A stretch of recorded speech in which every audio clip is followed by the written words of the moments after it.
Moi, je fais cette vidéo pour vous donner des nouvelles de l'audience qui a eu lieu le 27 septembre. J'ai été attaquée en correctionnel par Entraide d'Union qui m'attaque en diffamation. Cette association qui a détenu ma fille injustement pendant 2 ans. Pour ceux qui ne me connaissent pas, je m'appelle Vol Sandrine. Je vous mettrai en lien un descriptif de 5 minutes qui explique l'enlèvement de mon enfant et la grosse supercherie judiciaire et administrative et associative qui en suivra. Donc voilà. Le 27 septembre, j'avais soulevé des articles de loi pour essayer de me défendre. Donc j'avais soulevé l'article 48 premier de la loi du 29 juillet 1880 sur la liberté de la presse, également l'article 423 du Code de procédure pénale. Donc après j'ai essayé d'expliquer ces articles de loi. Qu'en matière d'infraction de presse, il appartient à la juridiction de jugement de relever l'irrégularité de la mise en mouvement de l'action publique, qu'en vertu de l'article 48, en cas de diffamation envers un corps constitué, la poursuite n'a lieu que sur une délibération en assemblée générale. Ce qui veut dire qu'une association, quelle qu'elle soit, que ce soit un président, secrétaire ou trésorier ou un collectif, il faut qu'il fasse une assemblée générale pour prendre des décisions et surtout pour attaquer qui que ce soit. J'avais également soulevé l'article 65 qui dit que l'action publique et l'action civile résultant des crimes, délits et contraventions prévus par la présente loi se prescriront après 3 mois révolus. La citation directe avait été enregistrée le 22 avril et l'audience avait eu lieu le 27 septembre. Donc la prescription était bien effective. Donc ce que je demandais, c'est par ces motifs casse et annule en toutes ces dispositions, déclare l'association à une fin de non-recevoir en sa citation directe, digne à avoir lieu à l'application de l'article 475-1 du Code de procédure pénale, ordonne les recevabilités et la nullité par le tribunal correctionnel de la citation directe de l'association Entraide d'Union. Ce qui n'a pas du tout été entendu par la présidente de la juge d'instruction correctionnelle. Elle a demandé l'avis du ministère public, 2 personnes, pour dire nous on suivra votre décision. Et donc il y a eu délibération et j'ai été condamnée. Je voudrais m'adresser à Entraide d'Union. Donc vous avez visiblement beaucoup de pouvoir, même le pouvoir de faire une citation directe complètement illégale en droit français. J'avais d'ailleurs soulevé du droit international lors de mes conclusions du 12 juillet, l'article 10 de la CEDH 5, etc. etc. J'avais également soulevé le fait que vous avez détenu ma fille injustement, puisque vous n'avez jamais su m'expliquer pourquoi vous avez détenu mon enfant. Non. Et en plus, vous demandez le renouvellement du placement, et en plus en me disant, alors là, carrément, que ce placement était bénéfique. Tout en me signifiant que ma fille avait des mauvais résultats scolaires, qu'elle avait du mal à se tourner vers des adultes, à faire confiance à des adultes, et en même temps qu'elle avait du mal avec les relations avec les enfants de son âge, autant au collège que dans le foyer. Alors, je vois pas bien en quoi le placement a été bénéfique. Enfin, je sais pas la définition que vous avez du mot bénéfique, ou vous confondez avec le mot bénéfice. Mais en tout cas, je me demande ce que ça peut donner quand le placement n'est pas bénéfique. J'ai un petit peu peur. Voilà, donc j'avais tout démonté. Et quand même, aujourd'hui, je me rends compte que vous avez quand même tous les droits, puisque voilà, vous avez même le droit de ne pas respecter les lois. Également, je ne sais pas comment vous avez pu avoir des subventions pour ça, puisque vous êtes une association à but non lucratif, qui ne fait pas de bénéfices, mais qui a des beaux bénéficiaires et qui doit demander des subventions. Donc pour payer l'huissier, puisque vous avez fait appel à un huissier, l'avocat de Paris, qui a des honoraires de fou, sans avoir fait d'assemblée générale, je ne vois pas comment le conseil général justement a pu vous donner des subventions par rapport à cette citation directe et cette attaque en diffamation. En tout cas, on va aller en cour d'appel de Riom, et je vous conseille peut-être potentiellement de profiter de ce pouvoir que vous avez pour faire casser cette condamnation. Puisque si vous ne faites pas casser cette condamnation, je délivrerai les enregistrements de tous ces gens qui ont travaillé dans ce foyer à séquestrer mon enfant, injustement. Et en plus, à son insu, puisqu'elle n'avait qu'une envie, c'était de sortir de ce mouroir. Voilà. Je vous le préviens gentiment que si jamais je n'obtiens pas justice à la cour d'appel de Riom, je diffuserai les enregistrements. Et bien sûr, j'irai en cassation et vous pourrez me réattaquer en diffamation ou je ne sais qu'est-ce. Voilà, c'est quand même assez surréaliste que vous m'attaquiez alors que vous avez détruit mon enfant, participé à détruire mon enfant.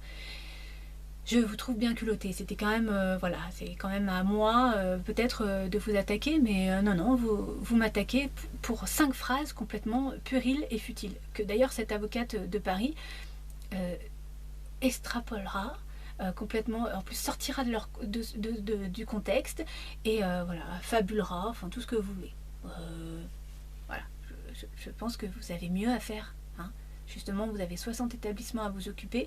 Je pense que cet argent, elle serait plus utile à vous occuper réellement du bien-être de ces enfants. Si tant est, vous en êtes capable. Hein. Parce que moi, je ne sais pas, quand on touche 223 € à 500 € par jour et par enfant, je pense que financièrement, on est en capacité de faire que ces enfants aillent bien. Or, ce n'est jamais le cas. Hein. Ces enfants ne vont jamais bien. Non, ils ne vont jamais bien. Ils sont placés pour leur bien-être, mais ils ne vont jamais bien. En même temps, quand on peut voir des reportages comme dimanche dernier, il y a eu sur Zone Interdite sur M6, quand on voit les conditions de placement de ces enfants, c'est vrai que c'est quand même assez inquiétant. On peut pas penser qu'ils aillent bien. Hein. Voilà. D'autre part, j'ai eu une audience le 3 octobre au juge des enfants de Valence. Voilà, pour Marine, hein, comme chaque année, on passe devant la juge des enfants. Alors, j'ai l'ordonnance. Elle me met tout l'article 375, elle a fait un copier-coller, ça dure à peu près une demi-page. Également, elle signifie que le rapport du service du foyer mater indique que les objectifs fixés pour Marine ont été atteints. Alors, je ne sais pas de quel objectif elle me parle, puisque tout au long de l'année 2021 et 2022 de sa scolarité, j'ai reçu des mails du collège me disant qu'ils ne savaient pas où elle était, qu'elle y faisait des bêtises. J'ai même reçu un courrier de l'académie de Grenoble qui voulait me donner une amende si ma fille n'était pas scolarisée. Hein. En même temps, je ne pouvais pas savoir pourquoi ni comment, puisque j'ai eu aucun droit. Je le rappelle, au mois d'octobre, on m'a supprimé mes droits parce que je critique trop la justice et la protection de l'enfance. Après, Marine a gagné en autonomie. Oui, pour faire des bêtises, c'est vrai qu'elle les fait toute seule, donc elle a gagné en autonomie, sans problème. Également, il y a une association, les administrateurs ad hoc, hein, au nombre de 2, qui ont fait appel à un avocat, hein, donc tout ça c'est vous qui payez, pour représenter la parole de Marine. Alors ces administrateurs ad hoc n'ont pas rencontré Marine, hein, juste le jour même à l'audience, et l'avocat une seule fois, pour une phrase. Hein, 3 personnes payées pour dire que Marine exprime son souhait de ne pas voir sa mère, ce qui n'a pas toujours été le cas lors de l'année écoulée, où mère et fille ont pu partager des moments ensemble. Voilà. Donc Marine ne veut plus me voir, mais ça n'a pas toujours été le cas. Ça fait cher la phrase. Hein. Il apparaît encore nécessaire de pouvoir accompagner Marine en lui offrant un espace de parole et en soutenant sa scolarité afin de vérifier la pérennité du parcours qu'elle a choisi pour la rentrée 2022. La mesure aura également pour but de soutenir monsieur dans ses différentes démarches et notamment dans le cadre de l'exercice des droits de la mère. On va soutenir monsieur pour que je n'ai aucun droit. Une mesure d'accompagnement en milieu ouvert sera ordonnée pour une durée de 1 an. Il apparaît également important de maintenir le mandat ad hoc de l'association Chrysalis, donc les personnes que je vous citais tout à l'heure, pour garantir que la voix de Marine soit entendue dans l'hypothèse d'un différend parental. Voilà. On va garder ces administrateurs ad hoc en attendant un conflit. Ces gens n'ont rien d'autre à foutre. Hein. Il y a des enfants qui sont violés, maltraités, tout ce que vous voulez, mais ils n'ont rien d'autre à foutre. Par ces motifs, le juge des enfants, statuant en chambre du conseil, donne main levée de la mesure de placement aux fins d'une prise en charge par le foyer mater, décharge le service de l'aide sociale à l'enfance 26, je ne sais pas de quoi ils étaient chargés, instaure une mesure d'assistance éducative en milieu ouvert à l'égard de Marine, à compter du 3 octobre 2022 et jusqu'au 31 octobre 2023, désigne le service d'assistante éducative en milieu ouvert de la sauvegarde de l'enfance et de l'adolescence de la Drôme. Moi, j'ai un super enregistrement d'une éducatrice de la sauvegarde 26 qui a fait un rapport à charge contre Marine et contre moi, enfin surtout contre moi, hein, pour demander le placement de Marine, sans avoir rencontré ni Marine ni moi. Elle est incroyable, cette éducatrice. Et en ayant pris, bien sûr, le financement de cette mesure éducative et en aboutissant au placement de mon enfant. Je diffuserai bien évidemment cet enregistrement, hein, qui est assez incroyable. Dit que le service désigné adressera au greffe du tribunal pour enfants un rapport écrit de situation faisant le bilan de son intervention au terme de chaque année de mesures exercées et dans le délai minimum d'1 mois avant le terme fixé. Maintient l'association Chrysalis Drôme en qualité d'administrateur ad hoc chargé de représenter la mineure, comme si ma fille à 14 ans et demi, elle ne pouvait pas parler toute seule. Hein. Rappelle que la présente décision est de plein droit exécutoire à titre provisoire. Laisse des dépenses à la charge du Trésor public. Dit que je peux faire appel. Voilà. Alors je vais m'adresser à cette juge des enfants, donc je tairai son nom pour l'instant, elle comprendra plus tard pourquoi. Il n'y aura pas de conflit parental. Moi, j'ai jamais fait de conflit avec qui que ce soit, d'ailleurs. Hein. Et j'ai toujours laissé des droits au papa, et parce que un enfant, pour se construire, il a besoin d'un papa et d'une maman. Hein. Contrairement à ce qui se passe aujourd'hui, puisque ma fille, je n'ai plus de droits légalement depuis le 20 juin 2020. Hein. Et ma fille a eu le droit d'avoir 13h45 de repères maternels en plus de 4 ans de placement. Donc il n'y aura pas de conflit parental. Hein.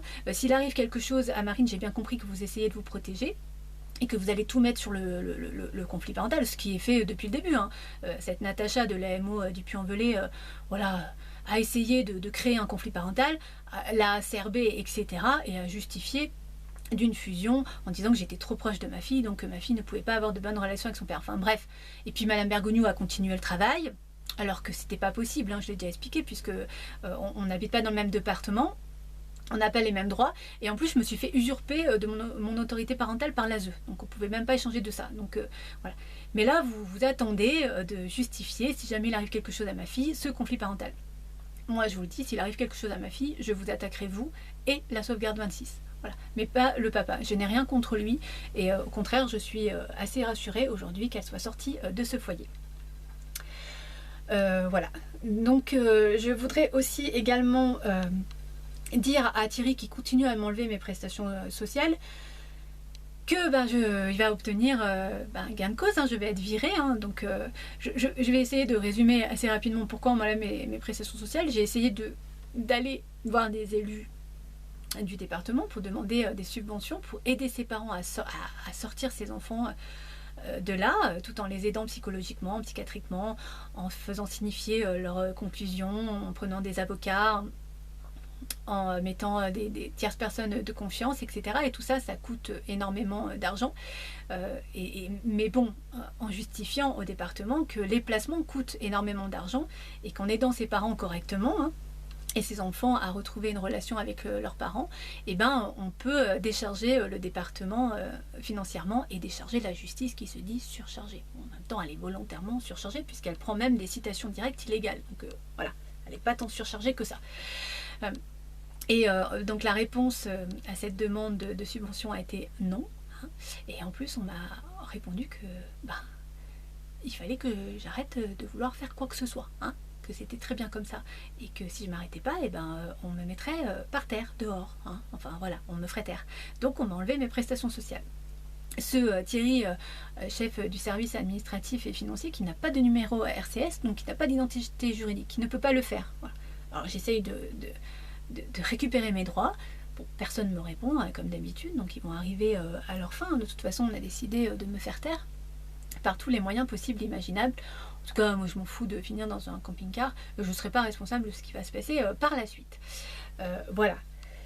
J'attends l'huissier pour débarrasser mes affaires et aller vivre dans mon camping-car. Voilà. Moi je continuerai à défendre cette cause. Hein. Je le dis, c'est comme ça, que vous le vouliez ou non. J'ai écouté 381 par an. Voilà, c'était dur. Hein. Je ne suis pas à son cœur. Je ne suis pas tous ces gens qui participent à la destruction. Moi, ça me fend le cœur, tout ça. Et j'ai lu les ordonnances. Incroyable. Ses parents ont un casier judiciaire vierge. Hein. Voilà. Alors, déjà ça, on va s'arrêter là-dessus parce que quand on maltraite un chien, c'est du pénal. Quand on vole quelque chose dans un magasin, c'est du pénal. Là, ils n'ont pas de condamnation pénale. Hein. Ils ont un casier judiciaire vierge. Ils ne sont pas violeurs, ils ne sont pas violents, ils ne sont pas addicts à quoi que ce soit. C'est pour un sous-poids, un surpoids, une phobie scolaire, un retard scolaire, un manque de cadre, une fusion, un conflit parental, une suspicion, hein, parce que c'est sans preuve avérée, hein, toujours, hein, c'est comme ça. Hein, hop. Voilà. Et alors, dans ces ordonnances, moi je lis du faux, usage de faux, vice de forme, vice de procédure, caduc dans le fond, dans la forme, nul en omission matérielle, et des gens qui travaillent frauduleusement dans tous ces placements, puisqu'ils n'ont pas de numéro d'élu, pas de délégation, et même parfois ce sont des intérimaires, et des gens qui n'ont même pas de formation d'éducateur, voire des stagiaires. Voilà, c'est quand même une supercherie. Et alors, pour le bien-être de l'enfant, on le place et on le replace et on continue le placement, alors que l'enfant va jamais bien. Alors, et au contraire, il va de plus en plus mal. Donc les maltraitants, du coup, bah, c'est plus les parents, puisque les parents, ils n'ont plus le droit de s'occuper de leurs enfants. C'est assez quand même incroyable. Donc, j'ai compris que vous voulez me faire taire. Bon, bah, c'est comme ça. Hein. Moi, personnellement, je ne peux pas me taire.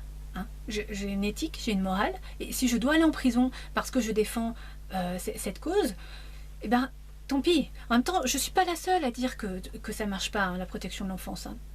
Il y a des rapports qui le disent. La protection de l'enfance en France est mal classée, elle a été même condamnée. Hein. 70% des enfants vont sortir instables psychologiquement. J'ai quand même des témoignages d'éducateurs qui sont surréalistes. Hein. Les grands violent les petits quand ils seront grands violeront les petits. Enfin, ça fait quand même des pédophiles, voilà, où il y a des violences institutionnelles. Ces enfants ne seront pas voilà, se construire affectivement, malheureusement pour eux, hein, c'est pas de leur faute. Donc du coup c'est pérenne en même temps, hein, parce qu'un enfant détruit devient un adulte qui pourra détruire à son tour, etc. Donc ça fait marcher la justice, ça fait marcher toutes ces associations. Enfin, une nation qui va mal est une nation rentable, hein, ça c'est sûr. Hein. Et puis surtout qui s'autodétruit. Parce que tous ces gens ne vont pas bien, hein. Faut pas croire, ces éducateurs à détruire les autres ne vont pas bien, ces juges des enfants à détruire les autres ne vont pas bien, souvent même s'autodétruisent. En tout cas, c'est des investigations qu'on a pu obtenir. Donc voilà, le peuple voilà, est détruit par le peuple. Hein. Tout va bien. Ceux qui sont là-haut se réjouissent de tout ça. Donc on n'est pas prêt de changer la protection de l'enfance en France. Hein. Voilà, regardez les reportages de M6 et Défaillance de l'ASE et France 3. Voilà, je sais plus ce que c'était. Les enfants, je sais plus, les sacrifiés de la République, je crois que c'était ça. Enfin bref, regardez des reportages, essayez de vous renseigner et vous verrez que la protection de l'enfance est une catastrophe. Hein. Les SDF sortent de ces placements, les prostituées, beaucoup sortent de ces placements, c'est incroyable, hein. Les terroristes sortent de ça, enfin, c'est surréaliste, hein, surréaliste. Un enfant sur deux est mis sous psychotrope, c'est une drogue à vie, enfin bref. Donc je ne suis pas prête de me taire, il va falloir m'emprisonner comme Alice, Gladys, Hélène Lombard ou je sais pas qui. En tout cas, ça sera avec plaisir que j'irai faire un petit tour en prison pour avoir défendu l'avenir de nos enfants.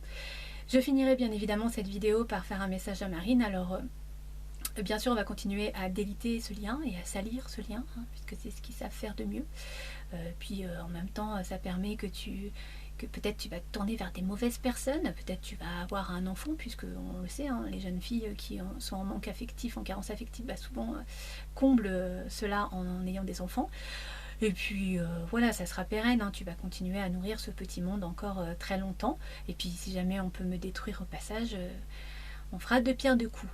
Moi, j'ai totalement confiance en toi et je sais que tu es forte et courageuse et que tu vas pas leur donner raison, que tu vas te tourner vers les bonnes personnes. Et en tout cas, voilà, j'espère que tu vas prendre soin de toi et que on va t'aider quand même à prendre soin de toi. En tout cas, moi je suis là. Si tu as besoin de moi, je suis là et je t'attendrai. Hein, je resterai debout pour t'accueillir et reconstruire ce lien qui se sont acharnés et qui continuent à s'acharner à détruire. Et voilà, j'ai hâte vraiment un jour de pouvoir avoir le droit et d'être ta maman. Et j'ai envie de te donner plein d'amour, plein de réconfort et de t'aider à être la plus heureuse possible. Je t'aime infiniment, éternellement. Je t'embrasse très fort, mon ange.